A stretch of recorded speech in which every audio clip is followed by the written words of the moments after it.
ने वोट मांगने की कई कोशिशें की। उम्मीद है कि विदर्भ की 5 सीटों पर महाविकास आघाड़ी के उम्मीदवार जीतेंगे।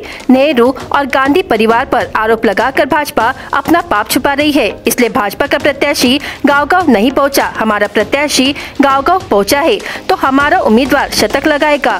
कोरोना काल में कांग्रेस के उम्मीदवार डॉक्टर रहने से उन्होंने कई मरीजों की सेवा की। कोरोना काल में कई लोगों की मुफ्त जांच की, इसलिए लोग इस बार कांग्रेस उम्मीदवार को 100% वोट देंगे, ऐसी आशा नाना पटोले ने व्यक्त की है। मोदीच्या सरकारच्या विरोधात प्रचंड चीड जनतेच्या मनात आहे। पर्यायानं भाजपच्या सरकारच्या विरोधात प्रचंड चीड आपल्याला पाहायला मिळते आहे।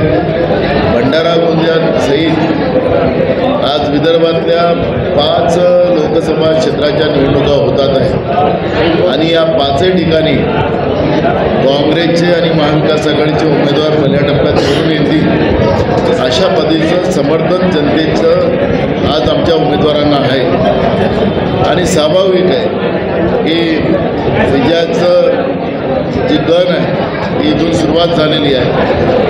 तर देशामध्ये सत्तेमध्ये परिवर्तन यावेळेस ठरलेलं आहे असं पद्धतीचं चित्र आहे। आमचा जो एजेंडा होता जनतेच्या हिताचा समतेचा तो आम्ही लोकांपर्यंत पोहोचवला। लोकांनी त्याला रिस्पॉन्स केलेला आहे आणि प्रशांत पडोळे हे चांगल्या मतानं मगाशी सांगत होतो की आतापर्यंत जे लोक जिंकून यायचे त्याच्यापेक्षा जास्त मतांनी विक्रमी मतांनी प्रशांत पडोळे निवडून येतील असा माझा अंदाज आहे। लोकांचा जो रिस्पॉन्स मी पाहिलेला तो त्या पद्धतीने। थँक्यू।